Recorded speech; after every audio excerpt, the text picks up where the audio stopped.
प्रदेश के सबसे बड़े सवाई मानसिंह यानी एसएमएस अस्पताल में इन दिनों लपका गिरोह का आतंक जोरों पर है। ये लपका गिरोह अस्पताल में आने वाले मरीजों के परिजनों को अपने जाल में फंसाता है और अपने कमीशन वाली मेडिकल दुकान तक लेकर जाकर दवा दिलवाता है। अस्पताल में दवा दुकानों के लपकों की कारगुजारी इतनी जड़ें जमा चुकी है कि हर साल लपके आसपास की दवा दुकानों को करीब 10 से 15 करोड़ से अधिक का दवा कारोबार दिला रहे हैं। करीब 10 से 12 ऐसी निजी दवा दुकानें आसपास बताई जा रही हैं जिनके लपके एसएमएस अस्पताल के मुख्य पोर्च, बांगड़ परिसर के आसपास, धनवंतरी आउटडोर, चरक भवन के आसपास लगातार सक्रिय रहते हैं। अस्पताल परिसर में ओपीडी समय के दौरान करीब 15 से 20 और उसके बाद भी करीब 10 लपके हमेशा सक्रिय रहते हैं। जिन स्थानों पर लपके सक्रिय रहते हैं उनके आसपास बेमुश्किल 20 से 50 और 100 मीटर तक के दायरे में प्रशासनिक अधिकारी, डॉक्टर के कक्ष भी हैं। लेकिन कुछ एक मामलों को छोड़कर आज तक किसी भी प्रशासनिक अधिकारी, डॉक्टर ने सक्रियता दिखा दवा लपकों को पुलिस के हवाले नहीं करवाया।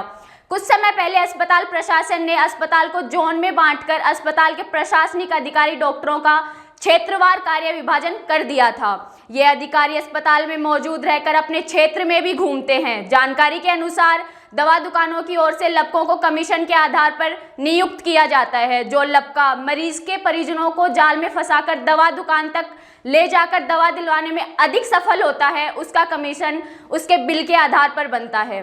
माना जा रहा है कि कुछ लपके रोजाना 5 से 7 हजार तक का कमीशन आसपास की दवा दुकानों से बनवा रहे हैं। यानी इनकी मासिक अनुमानित आय 1 लाख से 1.5 लाख रुपए तक भी है, जिसका बोझ सिर्फ और सिर्फ मरीज की जेब तक जा रहा है। अस्पताल ने इस साल की शुरुआत में ही लपकों को रोकने की योजना बनाई थी। इंडोर मरीजों के परिजनों को आसपास लपकों को नहीं आने देने के लिए लाइफलाइन तक का ऑनलाइन दवा पर्ची पहुंचाने की योजना थी। इसे आईसीयू व अन्य विभाग में शुरू कर दिया गया है। अस्पताल ने इसके लिए एक हेल्पर और एक फार्मासिस्ट को 6 वार्ड दिए हुए हैं। ये दोनों कर्मचारी वार्ड या आईसीयू से दवा पर्चियां एकत्रित कर काउंटर तक पहुंचाते हैं। निःशुल्क दवा काउंटर से मरीज के परिजन को सीआर नंबर दिया जाता है। मरीज के परिजन को लाइफलाइन काउंटर पर जाकर सीधे सीआर नंबर देना होता है। इससे बीच में मिलने वाले लपकों तक दवा पर्ची नहीं पहुंच पाती। लेकिन अस्पताल की यह योजना कंप्यूटरों की कमी और नेटवर्क कनेक्टिविटी की कमी के कारण इन वार्डों और विभागों से आगे बढ़ ही नहीं पाई है।